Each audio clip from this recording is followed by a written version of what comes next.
The Pittsburgh Steelers actually getting a wide receiver who gives effort in run blocking? They're allowed to do that?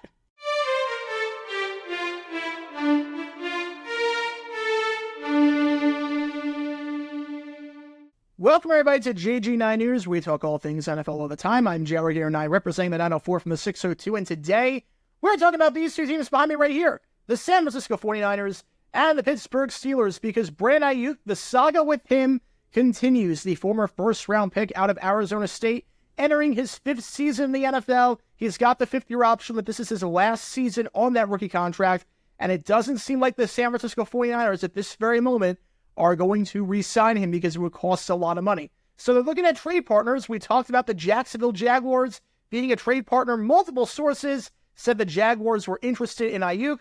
The Niners made an offer. You give the Jaguars pick number 17, their first-round pick, and give them wide receiver Zay Jones, and in exchange, we will give you Brandon Aiyuk. The Jaguars and Trent Baalke said no to that deal, so it looks like that is fizzling out unless we're just in the very early stages of negotiating. I talked about that and why I think that's a terrible trade for the Jaguars to turn down. I would be all over that in a nanosecond, but it seems like there's another team that is in the mix in the Brandon Aiyuk sweepstakes, and it is the Pittsburgh Steelers, Jacksonville's rival, because according to sources, the Steelers are in on Brandon Aiyuk, and they are interested in acquiring the receiver on the 49ers, who has been phenomenal for them over the last 4 years. Back-to-back seasons with 1,000 yards receiving, second-team All-Pro last year, 75 catches, 1,342 yards, and 7 touchdowns. He was exceptional last season.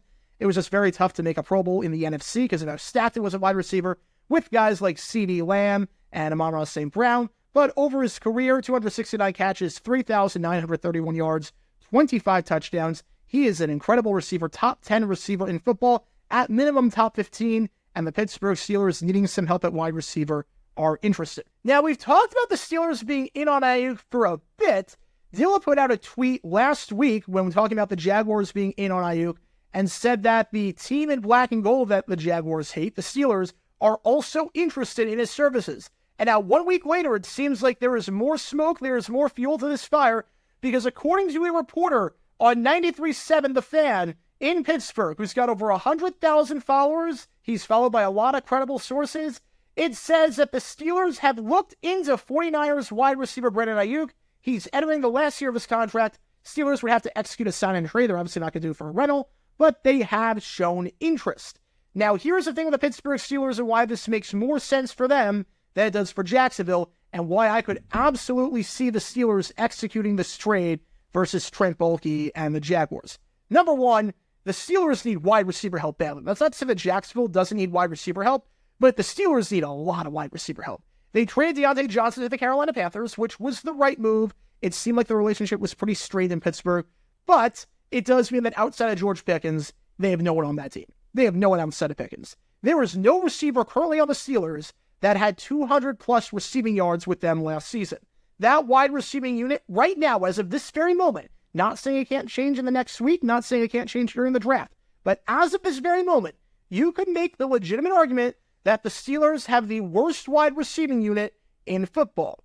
George Pickens at 1, which is fine, obviously, but then Van Jefferson, who did nothing in Atlanta, Calvin Austin, Denzel Mims, Dez Fitzpatrick. That's probably your top 5 right now. That's not scaring anyone. So they need wide receiver help badly. You pair Pickens with Aiyuk, that immediately becomes one of the best receiving units in football at the top end in terms of a 1-2 punch. On top of that, yes, the Steelers have roughly the same cap space as Jacksonville. Jacksonville has about $15 million to work with right now. Pittsburgh has $12 million, so I'd be saying, well, wait a second, why would the Jaguars be out on that with cap space versus the Steelers if it's the same cap space roughly? Well, besides the fact that the Jags don't really know what they're doing, Trent Baalke at GM from time to time, the Steelers only have to pay the fifth-year option this year, much like Jacksonville. But the thing is that past 2024, you don't have a ton of guys that you have to pay in 2025. Jacksonville has $48 million in cap space for 2025 as things stand. The Steelers have nearly double that. They have $85 million in cap space for 2025. So, what you can do is you can trade for Aiyuk, give up whatever it takes, probably a first-round pick. I'll talk about compensation in just a bit. You can give that up, and then pay him to a long-term contract. And you don't have to worry about that, because on top of that, the Jaguars do have to give out some massive mega extensions. Josh Allen, he's probably going to command $30 million a year. one of the best defensive players, one of the best pass rushers in football. He's going to get a bag, and rightfully so. Trevor Lawrence, obviously the franchise quarterback in Jacksonville, he's going to get his bag. The Steelers don't really have anyone you have to pay in 2025. You have plenty of cap space right then and there. You already have $85 million, and you don't really have to tie anyone up like a Justin Fields or Najee Harris or anyone like that that's going to command a crap ton of money. Everyone that is a blue chip player on that team that is a building block, they are already locked up. They are already factored into the cap, unlike the situation in Jacksonville. You don't have any quarterbacks needing massive extensions. You don't have to make any crazy cuts. It is way more feasible to get Aiyuk to a long-term contract in Pittsburgh than it is in Jacksonville. Again, the need is obviously there in Pittsburgh. Not that it isn't in Jacksonville, but it's definitely there in Pittsburgh for sure. Now, you might be wondering, what would the compensation be in a trade like this? Well, we know the San Francisco 49ers, when they made that offer to the Jacksonville Jaguars for Brandon Aiyuk, they wanted pick number 17 in the first round, and they wanted wide receiver Zay Jones. Now, the Steelers have no receivers to give the 49ers of any value, besides George Pickens, but obviously he is not getting traded. He is untradeable. It wouldn't make any sense to give up Pickens on a rookie deal and then trade for Aiyuk. It wouldn't make any sense to do that. The Steelers had pick number 20, pretty comparable to Jacksonville. Yeah, it's lower than the Jaguars, but it's not like the Steelers had picked number 27, or it's not like the Jags had picked 6 and the Steelers had picked 20. It's pretty comparable, 17 and 20. You figure the 20th pick, first round, and you figure a 6th round pick. You look at Pittsburgh's draft picks.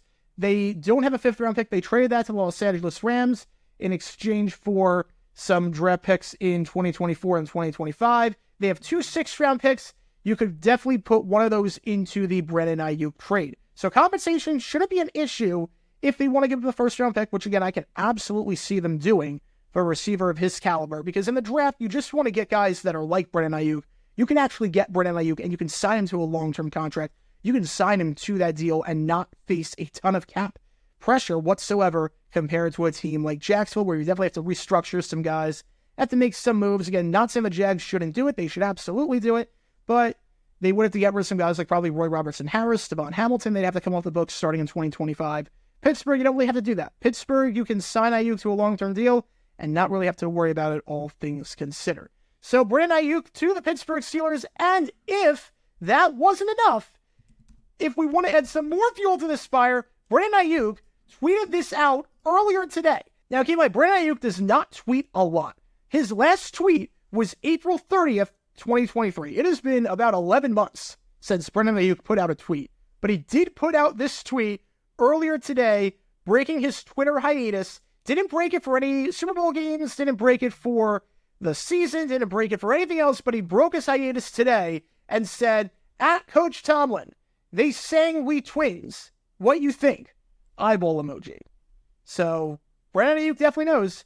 He definitely knows that the Steelers are interested. We'll see if anything comes from this, but it looks like there is some fuel to this fire. Multiple sources seem to indicate that Brandon Aiyuk and the Pittsburgh Steelers have mutual interests. If they can agree on the compensation, which will likely be a 1st round pick and a 6th round pick, it looks like Brandon Aiyuk will be in a different uniform in 2024, and it looks like it will be in the black and yellow.